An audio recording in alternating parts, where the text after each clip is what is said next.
يا أيها الذين آمنوا اتقوا الله حق تقاته ولا تموتن إلا وأنتم مسلمون وقال كتاب أرسلناه إليك مبارك ليدبروا آياته وليتذكر أولو الألباب صدق الله العظيم عباد الله أوصي نفسي وإياكم بتقوى الله فقد فاز المتقون hamba-hamba Allah jamaah salat subuh Masjid Al-Ihsan. Al-Ihsan ini merupakan puncak dari suatu prestasi dan performa kinerja seorang muslim. Jadi sangat-sangat tepat sekali karena kalaupun kita beriman menjadi muslim tanpa ihsan itu sangat-sangat kurang sekali. Makanya ihsan merupakan puncak dari seluruh prestasi yang memang tidak mungkin kita akan melakukan ihsan kalau tidak diawali dengan keimanan dan juga dengan keislaman kita. Untuk itu bahwa Allah seluruh pengurus dan DKM, saya selalu berdoa dengan doa khusus yaitu hafidhakumullah. Hafidhakumullah artinya semoga Allah menjaga kita seluruhnya. Amin. Hamba-hamba Allah, kenapa kita perlu dijaga oleh Allah? Allah Subhanahu wa taala sudah wanti-wanti, sudah warning mengingatkan bahwa hidup ini merupakan pertarungan kita dengan syaitan. Jadi saya Bapak Ibu sekalian, ibu-ibunya ada enggak? Ada ya? Di rumah aja ya, pakai live streaming ya. Ada di rumah insyaallah. Hadirin sekalian yang saya muliakan, kerap saya sampaikan fakta ini sesuatu yang tidak bisa terbantahkan. Syi'tum am abaitum, kalau kata orang Arab, suka tidak suka kita begini. Hidup kita ini sudah didesain oleh Allah, salah satunya dengan sebuah pertarungan kita dengan syaitan atau asyara. Sehingga kalau kita menyadari bahwa hidup ini selalu dalam pertarungan kita dengan syaitan, jangan khawatir. Kita ini di backup oleh Allah Azza wa Jalla dengan berbagai macam anugerah. Tadi sudah disinggung, kenikmatan iman, Islam, dan satu lagi adalah ihsan. Kalau kita tidak mau di backup oleh Allah, didampingi oleh Allah Subhanahu wa taala, maka Allah pun nanti melepas diri dari kita, bara'atun minallahi. Allah melepas. Ya, apalagi nanti kalau di hari kiamat. Dalam surat Ibrahim surah 14 ayat 22 Allah menegaskan, wa qala syaitanu lamma qudiyal amru. Syaitan itu nanti akan bicara. Wa qala ini kalimatnya kalimat kata kerja yang sudah berlalu, padahal bakal terjadi. Dalam balaghah disebut ya litahaqquqi wuqu'ihi, dipastikan terjadi. Belum terjadi tapi pakai kata pasti, kata sudah berlalu, itu menunjukkan pasti terjadinya. Nanti setan itu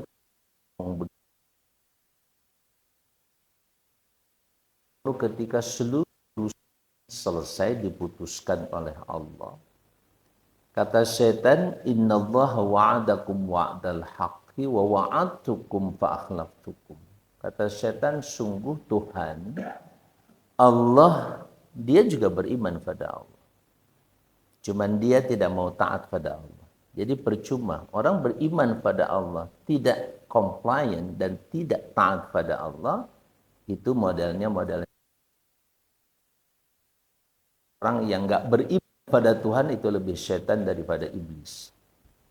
Setuju?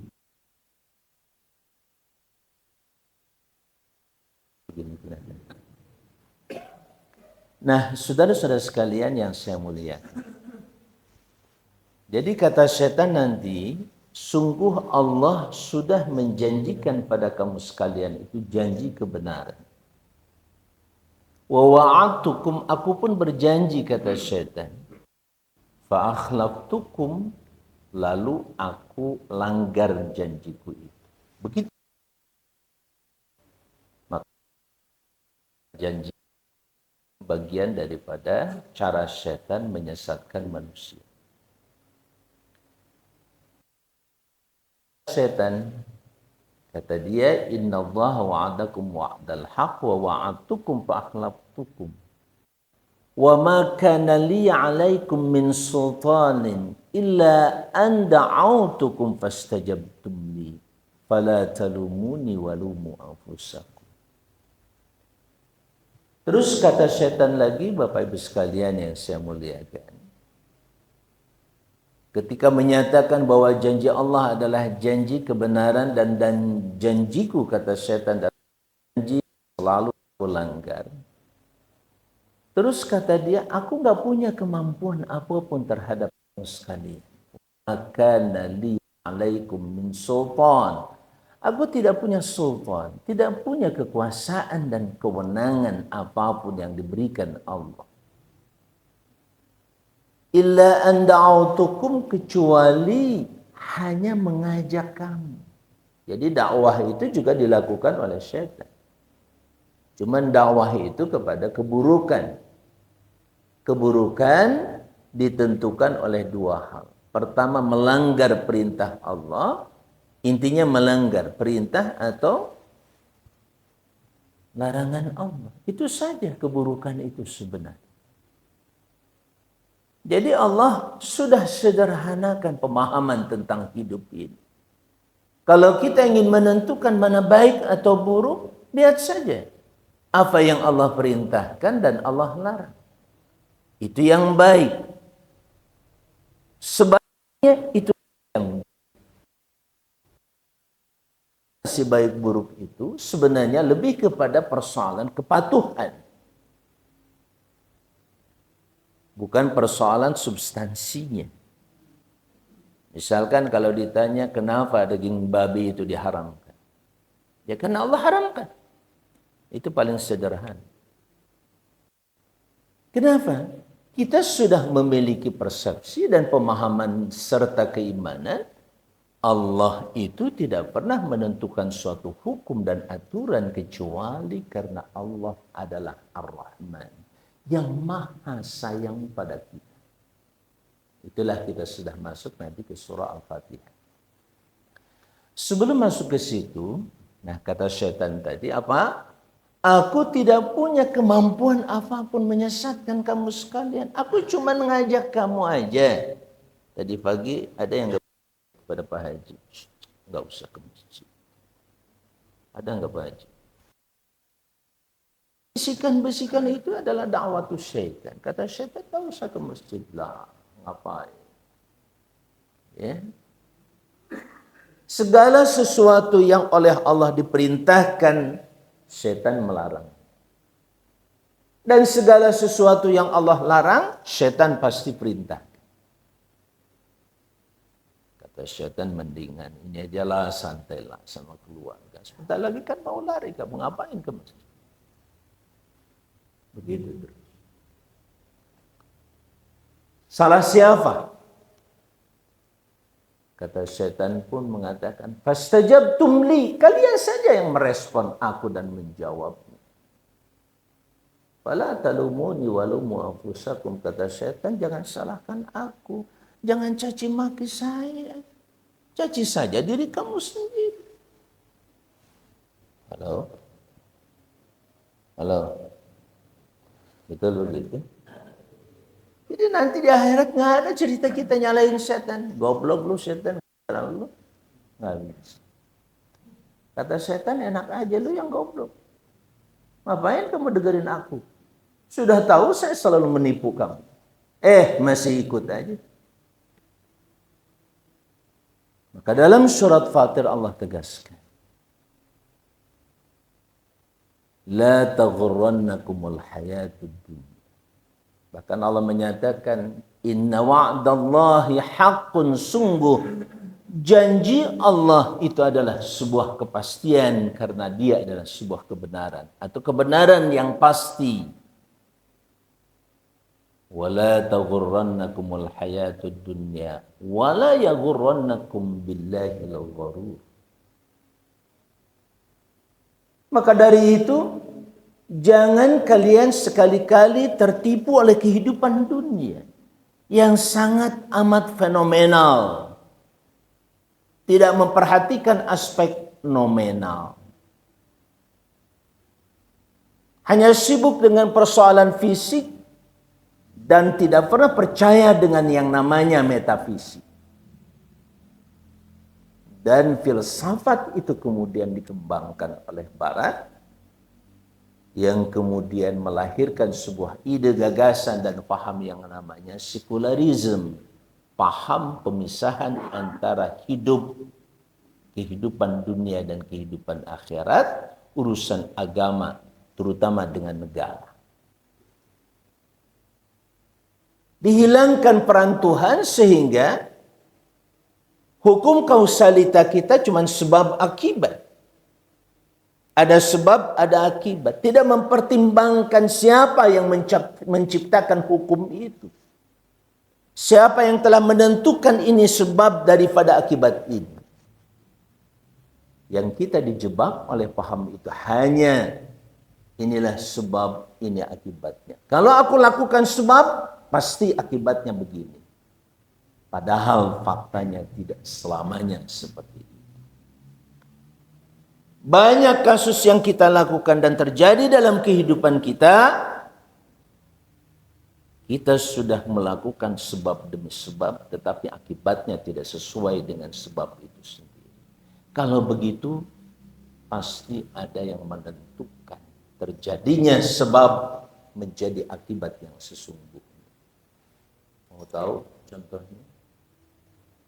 Halo? Mau tahu atau mau tahu banget? Ya, contohnya Bapak Ibu sekalian, kalau kita lihat atau mengalami suatu saat kita ada di stopan lampu. Lampu merah itu adalah sebab kita berhenti. Jika dilanggar, pelanggaran terhadap lampu merah itu sebabnya, akibatnya kita ditangkap polisi atau kita akan nabrak orang lain di depan. Apakah selamanya terjadi begitu? Faktanya apakah setiap kali kita atau seseorang menerobos lampu merah ditangkap polisi? Faktanya tidak semuanya begitu. Kalau ada polisi aja. Artinya lampu merah nggak bisa ngapa-ngapain. Sebab itu sendiri tidak bisa menentukan akibat yang sesungguhnya. Yang bisa menentukan itulah yang membuat aturan sebab lampu merah dan tilang. Siapa? Sebut saja polisi. Kalau ada polisi maka terjadilah penangkapan. Kalau tidak ada polisi selesai. Apalagi kalau bapak-bapak celangak celinguk, nggak ada mobil, jalan aja. Betul tidak? Kan tujuan lampu merah itu supaya tidak terjadi tabrakan, itu aja kan? Tidak terjadi kemacetan. Kalau lowong kayak subuh tadi itu celangak celinguk lagi merah, kosong dari sana kosong, dari sini kosong, udah saya jalan aja. Nggak ada polisi lagi. Lampu merah tidak bisa berbuat apapun terhadap saya. Halo? Tapi karena itu adalah aturan, maka saya mendapatkan poin yang minus, yaitu saya melakukan pelanggaran. dosa. Maka Allah yang maha segala. Alaihissallahu biahkamil. Bukankah Allah adalah hakim yang paling adil?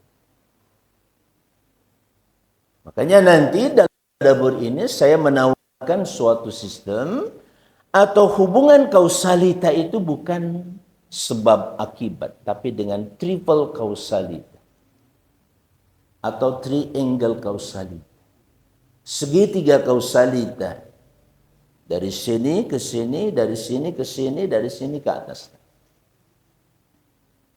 Dan yang tertinggi itu adalah Allah Subhanahu wa Ta'ala. Ini yang dapat dihilangkan dalam filsafat barat belakangan. Yang kemudian filsafat itu dikembangkan, tadi jadi sekularisme, kemudian jadi materialisme. Teori-teori lainnya apa? Terkait dengan masalah benda-benda tadi saja. Atomisme. Percaya akan ada alam ini tapi dari sisi atom, sementara yang lainnya tidak. Muncullah metodologi penelitian, positivisme dan lain sebagainya. Begitulah ilmu manusia. Saya ingin dengan matrik ini mengembalikan seluruh ilmu itu ke Allah Subhanahu wa Ta'ala. Maka matrik kerap saya sampaikan sebagai majelis. Bisa juga metodologi. Majelis tempat di mana kita duduk seperti ini, dan yang paling penting bukan duduk hanya sekedar fisik, tetapi mendudukkan pemikiran, hati dan jiwa kita supaya ada pada tempat duduk yang benar. Dan kebenaran itu ditentukan kata si Bloom dalam teori pendidikan harus memenuhi 4 hal. Dimensi pengetahuan itu ada 4. Yang pertama harus menunjukkan adanya fakta alias pengetahuan faktual. Ngomong-ngomong saya lagi di Masjid Al-Ihsan, betul ini? Halo, betul? Yang bisa membuat saya percaya apa? Halo? Yang membuat saya percaya siapa?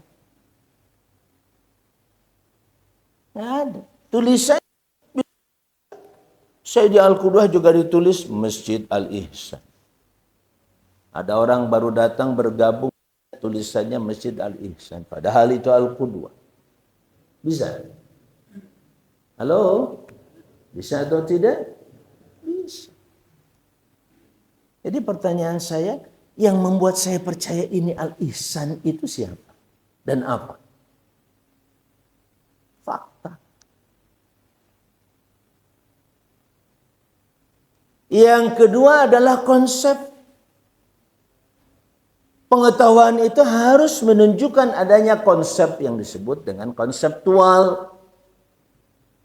Ini benar masjid atau rumah? Masjid. Kenapa? Dalam benak dan pikiran kita semuanya, masjid adalah tempat selalu digunakan untuk sholat. Faktanya, tadi saya sholat di sini bukan di rumah seseorang. Maka masjid merupakan satu tempat fakta yang menunjukkan adanya konsep sujud, ruku dan ibadah di dalamnya. Yaitu tempat yang digunakan untuk sholat berjamaah 5 waktu sehari minimal. Dan aktivitas-aktivitas lain. Itu konsep, sesuatu yang tergambar dalam benak pikiran kita. Kelihatannya begini. Bisa aja ini gereja kelihatan. Tapi konsep memperkuat bahwa ini bukan gereja. Ini adalah masjid. Tapi tinggal satu. Al-Ihsannya dari mana saya dapat? Pak MC. Kenapa disebut Al-Ihsan?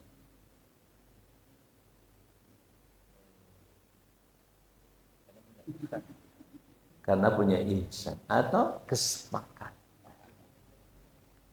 Betul, bapak-bapak dulu sepakat ini dinamakan al-ihsan. Kalau sepakatnya al-iman, jadi al-iman. Jadi nama adalah sebuah kesepakatan. Halo?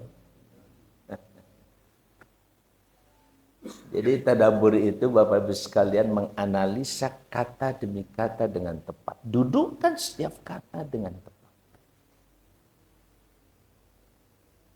Bait, kenapa disebut bait? Bata yabitu, selalu kita beristirahat dan tidur di dalamnya. Makanya jangan jadikan masjid itu jadi bait, kecuali baitullah. Setiap masjid itu baitullah, bukan tempat tidur Allah, bukan. Itu sebuah nama yang Allah klaim, Allah muliakan tempat sejengkal tanah di muka bumi ini untuk menjadi rumahnya. Dan Allah tidak butuh itu semuanya. Tapi untuk menampung dan menyambut hamba-hambanya sehingga kita semuanya bertamu di rumah Allah Azza wa Jalla. Betul?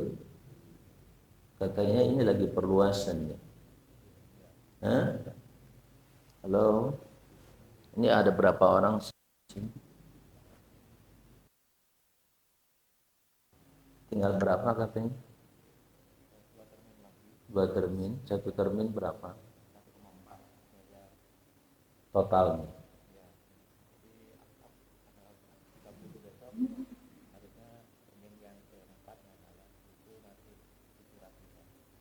Termin keempat masih 700. Ini ngomong-ngomong ada 50 enggak? Hah? Kenapa? Tanah. Ini 100 orang ada. 100 orang yang perlu tujuan 70 aja.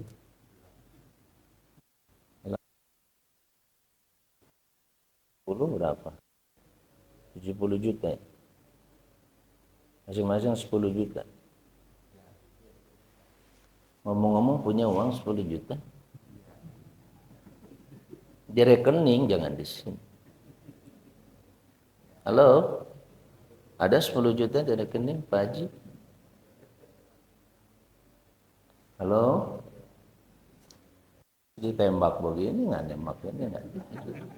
Udah cuma 10 juta. Berapa hari lagi? Tanggal 30 ya. Kalau gitu kuras saja dah. Mau dagang sama siapa? Itu ngomong-ngomong uang 10 juta di rekening Pak Haji buat siapa itu? Hah?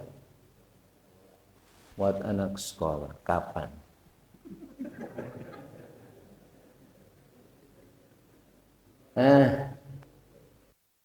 Enggak, kalau mau uji iman tuh sekarang. Silakan uji iman Bapak Ibu sekalian. Percaya enggak bahwa besok kita masih hidup? Pasti enggak besok kita masih hidup? Dampingi anak kita yang akan sekolah. Masih.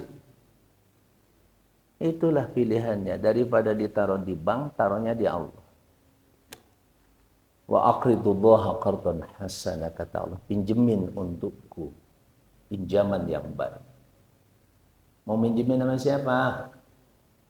Halo? Udah pada diem begini. Setuju ya? Halo? Yang sudah mulai yakin, silahkan diuji imannya. Ya Allah, hari ini saya dapat ilmu, saya ingin amalkan. Bismillah, ada rekening, di rekening ada 20 juta, aku ambil 10 juta buat masjid. Bismillah. Maaf, rekening saya tinggal 2 juta.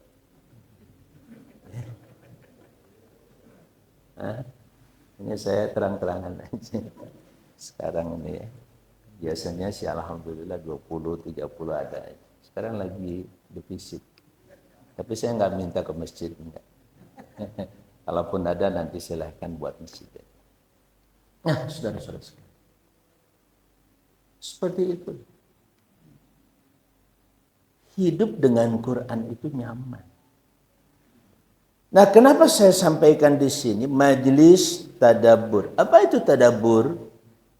Tadabbur artinya kita memikirkan dan merefleksikan Al-Quran. Kenapa interaktif? Supaya ada interaksi di antara kita. Enggak cuma ustadz atau siapapun yang bicara. Bapak ibu sekalian boleh menyumbangkan pemikiran.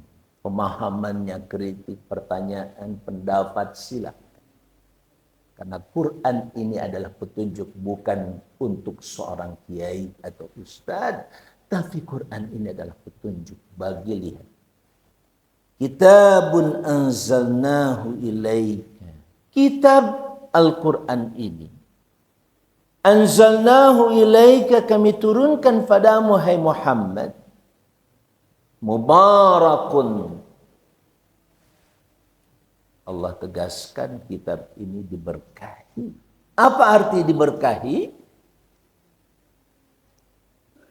Kata para ulama, berkah itu isdiyadul khair. Semakin bertambah kebaikan kita, itu yang disebut dengan berkah. Contoh konkret, bulan Ramadan. Sebenarnya sebagai seorang mukmin tidak di Ramadan maupun di Ramadan, dengan iman saja Bapak Ibu sekalian kita sudah ada dan sedang kebaikan. Jadi tidak ada cerita seorang mukmin itu rugi. Dengan iman saja, boleh enggak? Iman 1 detik saja kita tidak beriman. Boleh? Nggak boleh. Makanya iman itu selalu menyatu dengan waktu dan kehidupan kita. Detik 24 jam dalam waktu sehari semalam. Ada kebaikan yang bisa mendampingi sampai 24 jam? Tidak. Salat hanya baru kurang lebih 10 menit, 15 menit. Puasa hanya siang hari, tapi iman 24 jam. Waktu tidur sepanjang kita titipkan kepada Allah. Allahumma aslamtu nafsi ilaika ya Allah, saya pasrahkan diriku padamu ya Allah. Maka sepanjang itu pula Allah jaga. Begitu bangun, kita langsung mengatakan alhamdulillahilladzi ahyana ba'dama amatana wa ilaihin nusyur. Hati-hati salah doa. Begitu bangun bismikallahumma ahya wa tidur lagi. Salah doa. Ya begitu ya. Nah, ma'asyiral muslimin rahimakumullah. Ini kelihatannya nggak bisa kita masuk ke surah Al-Fatihah dulu. Saya harus berikan pengantar dulu kenapa kita wajib dan harus tadabbur. Kenapa wajib? Lihat ayatnya. Liyadabbaru au liyadabbaru, agar mereka itu memikirkan, merenungkan dan merefleksikan. Para ulama mendefinisikan tadabbur itu dengan apa? At-ta'ammul fil aqibah. Asal kata dari dabara. Dabara itu sesuatu yang ada di belakang. Tahu dubur? Dubur itu kita sering bilang cuma dalam hal siapa yang biasa membaca duburo kulli salatin, di belakang setiap salat. Artinya begitu selesai salat, dalam zikirnya kemudian dia membaca ayat kursi, Allahu la ilaha illa huwal hayyul qayyum la ta'khudhuhu sinatun wa la nawm, dan seterusnya. Laisa bainahu wa bainal jannati illal maut, tidak ada batas antara dia dan sorga kecuali tinggal kematian. Kalau sudah terbiasa baca itu, kalau belum, mulai dibiasakan. Ya, jadi dalam wiridnya nanti ditambahin ayat kursi. Mudah-mudahan itu yang mengantarkan kita ke surga nanti. Hah? Jangan maunya aja disuruh wakaf tadi susah banget. Setuju nggak tadi yang 10 juta satu orang? Hah? Bila perlu minjem nggak apa-apa. Boleh nggak minjem? Boleh. Nanti kalau giliran zakat dia dapat tuh. Ya, kan ada gorimin. Tapi jangan niat ke sono. Ntar kalau dia minjem, pengen infak tapi nggak punya, minjem dulu deh 10 juta. Cicil aja. Aku cicil ya, sebulan 1 juta. Ya, selesai. Kalau wafat sesudah itu, sebelum lunas, nanti Allah lunasi. Nanti yang lain juga ngelunasi. Ya enggak? Itu artinya keluarga muslim itu seperti itu. Yang belum kita praktekkan. Halo? Ngomong-ngomong yang sudah setuju 10 juta angkat tangan. Enggak enak. Baik, lihat baru ayatihi. Dan itu perintah yang tegas. Saya belum menemukan ayat yang menjelaskan wajib menghafal Quran. Liyahfadhu ayatihi. Tolong.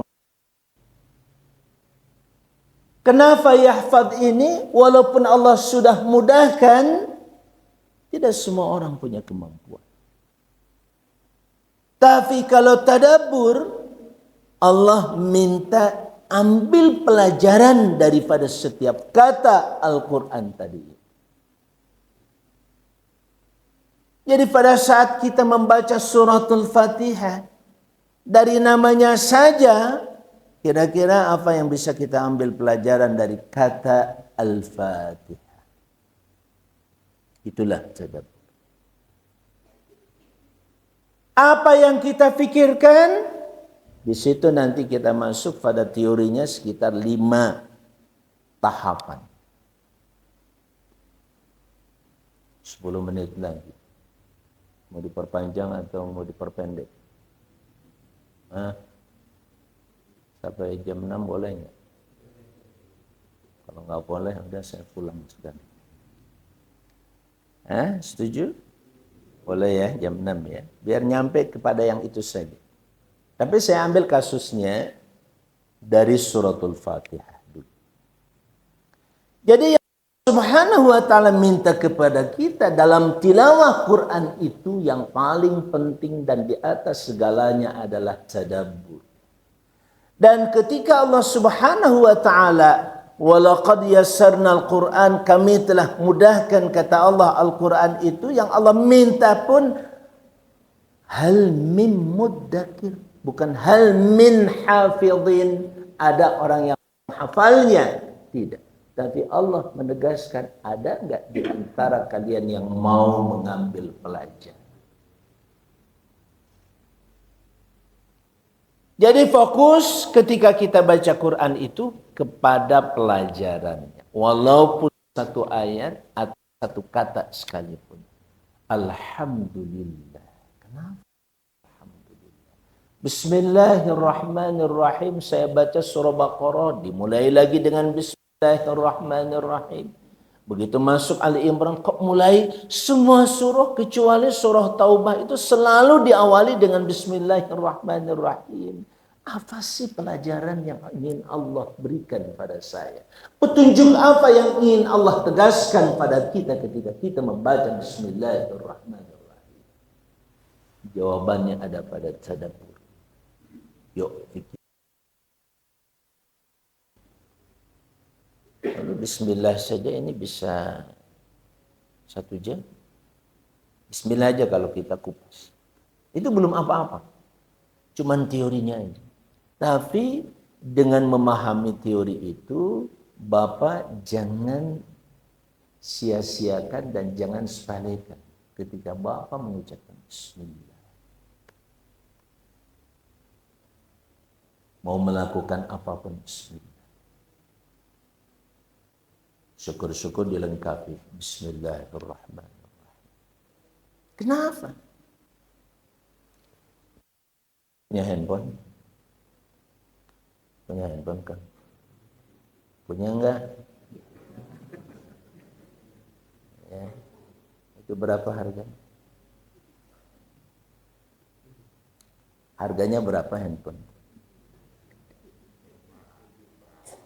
Oh, cuma 500. Kirain 50 juta.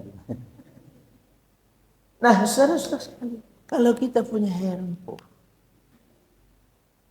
kemudian tidak tersambung dengan jaringan big data di dunia, ada manfaatnya handphone. Kontak nggak ada data, nggak tersambung. Itulah satu huruf, bukan satu kata. Ya, satu kata namanya kata huruf. Dengan. Dengan itu merupakan cara kita membangun koneksi kita dengan the biggest data. Data terbesar dialah Allahu Akbar. Hebat mana big data yang dimiliki oleh Google atau the biggest data yang ada di sisi Allah Subhanahu wa taala yang disebut dengan imamim mubin. Dia itu imam, induk dari seluruh data di alam semesta ini. Sekarang data-data itu kemudian dibuatkan aplikasi namanya ChatGPT salah satunya. Alhamdulillah sekarang ChatGPT sudah masuk Islam. Halo? Karena data dari seluruh dunia dikumpulkan tentang Islam itu benar semuanya. Terutama dia merujuk ke Quran. Kan big data di sana itu, lihat Google. Kalau buka Google, Bapak Ibu sekalian, berbagai macam kitab dalam Islam itu seluruhnya masuk Google. Atau hampir seluruh. Apalagi Quran dan tafsirnya. Pemikiran dan pengalaman serta sejarah umat Islam tentang Islam. Semuanya sudah ada dalam big data sekarang. Yang itu kemudian diolah dalam satu aplikasi. Salah satunya adalah ChatGPT. Ketika ditanya siapa itu Tuhan, dia hanya menjawab, the God is Allah. Yang lain, no, he is prophet. Muhammad, prophet. Jesus, prophet. Bisa kalah sama ChatGPT. Kalau gitu kamu bisa bersyahadat. Yes. Langsung dia bersyahadat. Asyhadu an la ilaha illallah, asyhadu anna Muhammadar Rasulullah. Dan itu yang namanya itu Lily J kan, lagi viral. Nah, kalau buka TikTok yang begitu. Halo? Ini sibuknya dengan ngomongin orang gitu. Sibuk dengan persoalan-persoalan orang lain. Ini masa depan, Pak. Hidup kita ke depan. Baik. Waliyatadzakara ulul albab. Untuk mengasah kita berpikir agar kita menjadi ulul albab. Benar enggak kita punya lub, punya hati? Kalau benar punya hati harus melahirkan produktivitas yang namanya tadzakur, pelajaran demi pelajaran. Dan pelajaran itu ada nanti pada satu kata namanya hudan alias petunjuk. Jadi kalau baca Quran itu kan Allah tegaskan ikal kitabu la raiba fihi hudan. Tidak turunkan Quran kecuali sebagai petunjuk. Artinya apa? Itu yang kita butuhkan, Pak. Saya mau menggunakan benda ini nggak bisa. Saya lihatin diapain ini. Kecuali saya baca petunjuk. Oh ini yang dipencet, dinyalain. Ada yang bisa membantah sebuah petunjuk, Pak? Halo? Ada yang bisa membantah sebuah petunjuk? Pernah kita meragukan petunjuk?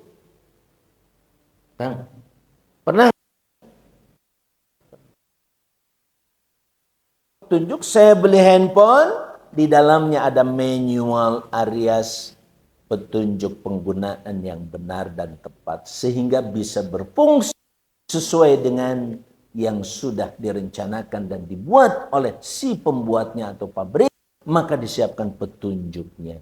Begitulah Allah telah mendahului seluruh manusia. Kenapa diturunkan Quran? Kenapa diturunkan wahyunya? Kenapa diutuskan Rasulnya? Untuk menjelaskan ciptaan, supaya benar memahami. Kalau tidak ditunjukkan Allah, maka kita sering salah memahami kehidupan ini. Jangankan tentang alam semesta, tentang diri kita pun sering kita salah menganggap persoalan hidup ini. Makanya muncul dhon, dugaan. Halo? Kita sepakat sampai jam 6 kan? Halo? Soalnya udah ada yang melihat-lihat gitu. Baik, masyaallah. Yadabbaru ayatihi waliyatadzakkara ulul albab. Dan ini nanti dalam, kita langsung saja sedikit ke bawah.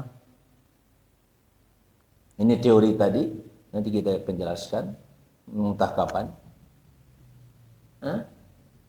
Saya nawarin deh, mau nggak sebulan sekali?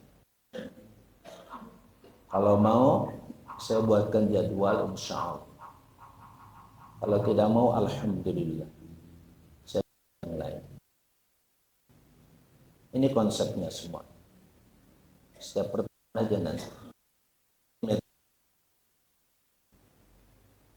Tadabbur sebagai sebuah metode, dasarnya adalah firman Allah, "May yuridillahu bihi khairan yufaqihu fid-din." Tadi kan kita bicara tentang kebaikan dan keburukan, betul? Halo? Rumusnya apa? Semua yang Allah perintahkan dan Allah larang itu adalah kebaikan. Dan semua yang bertentangan dengan Allah, baik perintah maupun larangan, itu adalah keburukan. Itu aja. Maka kewajiban kita jangan cari-cari keburukan, cari kebaikan. Di mana? Mana perintah Allah dan mana larangan Allah. Sederhana. Jangan nyombong deh. Hidup ini cuma dua. Satu perintah, satu larangan. Coba. Pak, udah sepakat sama istri, nggak nikah lagi. Halo? Ada larangan yang kita sepakati. Kesepakatan, larangan itu bukan cuma dari orang. Kecuali hanya Allah Azza wa Jalla. Selain daripada orang, kecuali Allah dan Rasulnya. Dan Allah juga menyebut dengan taufik. Allah paling tahu mana yang tepat. Sepakat itu kan tepat. Sesuai dengan keinginan kita, maka Allah menyepakati keinginan kita. Dengan aturan begini, kamu pasti begini. Itu namanya taufik. Taufik itu menyamakan apa yang Allah inginkan dengan yang kita inginkan. Taufik itu kan artinya menyamakan. Menyepakati Allah inginnya begini, sementara kita inginnya begitu juga. Oke, ini aturannya.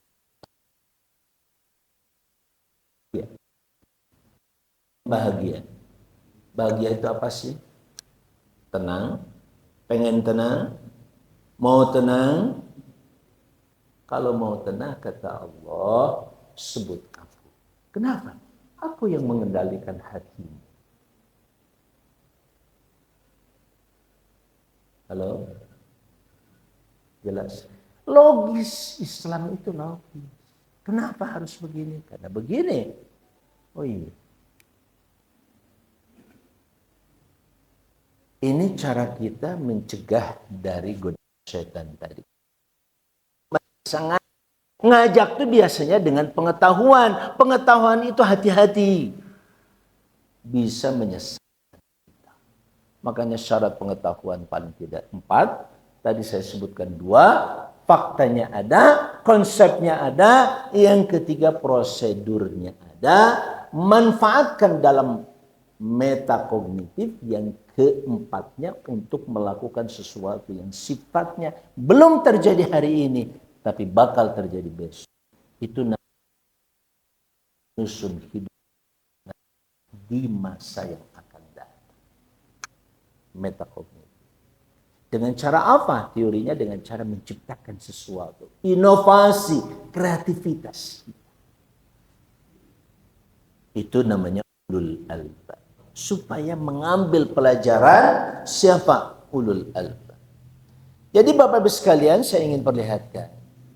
Di situ ada diksi pilihan kata man, siapa saja kita diantaranya. Yurid, berkehendak. Siapa? Allah. Bihi, pada orang itu.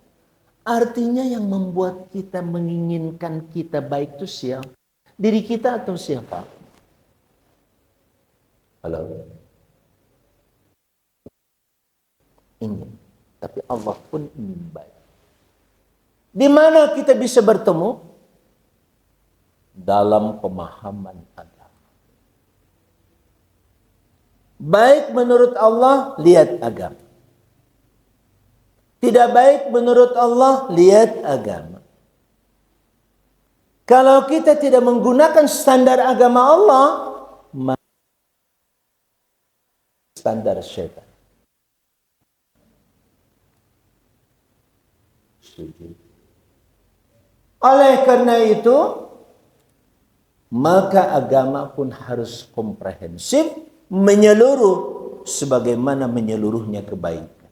Dari bangun tidur sampai mau tidur, saya ingin baik, maka Islam pun siap mendampingi kita. Mulai dari bangun tidur sampai mau tidur semuanya baik. Salah satu yang sudah saya sampaikan tadi apa?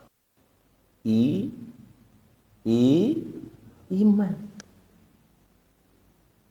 Iman itu sudah membuat kita baik, Pak. Dari mulai bangun tidur sampai mau tidur lagi. Bahkan sepanjang tidur pun Allah jamin. Jam 6 kurang 10. Saya percepat. Jelas di situ. Hubungan antara keinginan dan pemahaman. Itu yurid dengan yufaqih. Sama-sama yang memberikannya adalah Allah. Allah ingin saya baik, maka Allah berikan kepada kita hidayah. Dan alhamdulillah saya terima. Ada orang dikasih hidayah tapi dia nolak. Contohnya iblis. Dia sampai sumpah mau menyesatkan manusia pun dengan nama Allah. Fabi'izzatika la'ughwiyannahum ajma'in. Kata iblis, ya Allah, dengan keagungan dan kebesaranmu, aku akan sesatkan manusia semua. Sampai kau temukan kebanyakan mereka itu tidak bersyukur padamu. Jadi salah satu inti daripada penyesatan syaitan adalah tidak pandai bersyukur pada Allah. Hati-hati. Makanya setelah baca bismillah, ya alhamdulillah. Kenapa suratul Baqarah diawali dengan lah, yang kedua alhamdulillah. Silahkan. Kalau kita lupa terhadap jasa orang lain, saat itu kita tidak pernah berterima kasih pada dia. Betul. Ada lain terhadap kita, maka saat itu kemudian kita tinggalkan dia. Makanya Allah membuka komitmen padanya dengan kalimat ya ayyuhan nasu dzkuru ni'matallahi 'alaikum. Wahai segenap manusia, pertama kali kalau kita ingin bersyukur dan selalu mengucapkan alhamdulillah, ingat selalu kenikmatan Allah atas kamu sekalian. Kata Allah, hal min khaliqin ghairullahi yarzuqukum minas sama'i wal ardh. Kenapa? Sebab kita butuh rizki yang bisa mempertahankan hidup kita, memenuhi seluruh kehidupan kita. Dan kata Allah, adakah selain Allah yang bisa memberikan dan menjamin rizki, terutama dari langit dan bumi ini? La ilaha illa huwa fa anna tu'fakun. Tidak ada Tuhan yang bisa memberikan rizki dan paling berjasa terhadap kalian kecuali Dia. Lalu kenapa kalian terpedaya dan tertipu oleh fenomena kehidupan? Halo? Halo? Jadi nanti kalau sudah tahu teori ini, saya cuma minta Bapak bawa HP. Nanti ikuti. Misalkan baca Alhamdulillah. Cek Alhamdulillah, terus cek nanti kata demi katanya. Dan Pak Hendro sudah bisa itu insya Allah. Kalau saya nggak ada, Pak Hendro bisa coaching. Dan memang itu, Pak. Kalau kita bisa membaca 1 juz sehari, tidak pakai tadabbur, sayang. Dapat pahala. Tapi kata para ulama, tadabbur 1 saat kayak begini, cuma 1 jam. Lebih baik dibandingkan menghatamkan Quran. Hatam 1 hari ini Al-Quran, tapi tanpa tadabbur. Hatam dengan tadabbur tentu jauh lebih baik. Minimal tadabburnya saja itu sudah menjamin keterbaikan yang luar biasa. Kenapa? Sebab tadabbur itu tidak hanya kita meyakini Allah dengan doktrin, tapi kita meyakini Allah dengan ilmu yang Allah ajarkan kepada kita. Sehingga tidak terbantahkan dan kita pun bisa mengatasi persoalan sampai kita bisa menahan dan bisa menjawab seluruh problematika dan permasalahan, terutama yang kerap diinspirasikan oleh iblis dan syaitan dalam kehidupan kita. Kita tolak, enggak. Ketika ada sesuatu yang mengajak kita melakukan menentang Allah, kata kita, tidak. Kamu siapa? Kamu cuma syaitan. Aku hanya wajib mentaati Allah dan Rasul. 6 menit. Nah itu. Yurid dengan yufaqih. Cara Allah menghendaki kita yaitu dengan cara memahamkan. Halo? Cara Allah menginginkan kita, Allah pahamkan. Allah inginkan kebaikan, maka Allah pahamkan, ganti kebaikan itu dengan agama. Lihat. Saya kasih warna kuning. Khairan ada pada agama. Tidak ada kebaikan tanpa agama, maka tidak ada agama, berarti tidak ada kebaikan. Betul kelihatannya baik, tapi ketika itu ditolak oleh Allah dan tidak sampai menembus kehidupan akhirat, maka itu tidak ada kebaikan untuk. Na'udzubillah min dzalik. Sama-sama berinfak, sama-sama menjadi seorang yang dermawan, tapi yang satu karena Allah. Lihat, ad-din, iman dasarnya, maka dia akan mendapatkan dunia dan akhirat. Yang kedua tidak untuk Allah, dia dapatkan dunia, akhirat tidak dapat apa-apa. Itu namanya baik. Makanya hasanatad dunya wa hasanah al-akhirah. Rabbana atina fid dunya hasanah. Wa fil akhirati hasanah. 2 yang harus kita dapatkan. Kenapa? Kita mau mati. Jangan spekulasi dengan kematian. Kalaupun kita percaya juga tidak merugikan kita.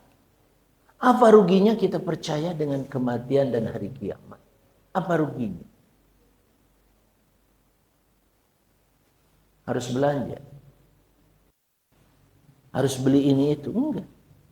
Kalaupun Allah buka yang namanya infak fisabilillah tadi dan sedekah, dalam kehidupan kita tidak beriman pun dilakukan oleh orang lain hari ini.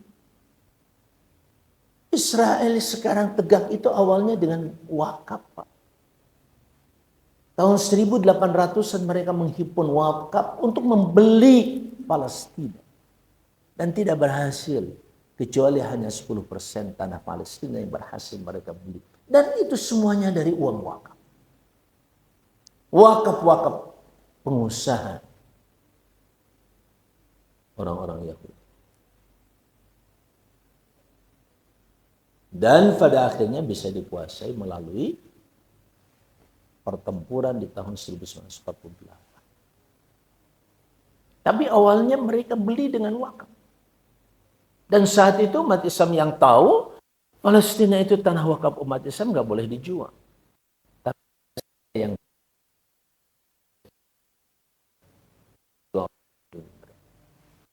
Baik, masyaallah muslimin. Apa yang kita pikirkan, tadi sudah saya sampaikan, yang kita pikirkan itu adalah Al-Quran dan As-Sunnah. Apa kata kuncinya tadi? Pemahaman, paham. Apa yang dipahami? Yang pertama adalah pahami dalam sebuah proses itu bahasanya. Apa yang kita pahami dari bahasanya? Teksnya dulu. B itu artinya apa? Terus yang kedua konteksnya yang kita pahami. Siapa namanya Pak? Pak Haris sedang di masjid. Pak Haris sedang di masjid, pertanyaannya apa? Apa? Pak Haris sedang di masjid. Halo? Bisa kita tanya, Pak Haris sedang di masjid lagi belanja apa? Logis enggak? Enggak lah. Walaupun mungkin aja. Itulah Allah ciptakan akal dengan logika dan algoritma. Jelas algoritmanya. Kalau biasa baik kesananya pasti baik. Kalau biasa buruk kesananya yang ditanya buruk. Ada seseorang bilang ke paham kan, saya cuma temu di TikTok. Paham kan? Kok di Mekah banyak ya kemaksiatan, orang berzina, tempat-tempat klub segala macam. Di Mekah. Kata paham kan? Saya justru ke Amerika, saya tidak temukan tempat kemaksiatan apa. Yang saya temukan tempat belanja yang baik, tempat-tempat ibadah yang bagus, Islamic Center. Kira-kira pertanyaan itu dan jawaban itu menunjukkan apa? Algoritma kita. Kayak tadi. Kalau orang ke Mekah yang dicari itu adalah tempat mesum dan kemaksiatan, Allah akan pertemukan. Tapi pun dia ke Eropa atau ke Amerika yang dicari adalah Islamic Center, maka Allah akan masukkan dia ke Islamic Center. Alhamdulillah itu pengalaman saya. Saya sepanjang berangkat ke luar negeri, tidak kurang dari 25 negara pernah saya kunjungi, saya nggak pernah ketemu tempat kemaksiatan. Ke Australia berulang kali saya diminta untuk biasa bulan Ramadan, malam hari sesudah selesai acara, selesai taraweh, diajak keliling sama penduduk, orang-orang dan juga orang Padang. Ayo Pak, baru kali itu. Begitu dia, ini Pamang, tempat ini, tempat ini, tempat ini. Sepanjang saya ke Australia, cuma itu yang saya tahu. Dan saya tidak pernah kemudian masuk ke dalamnya dan menonton apa yang terjadi di dalam. Apa? Algoritma saya nggak masuk.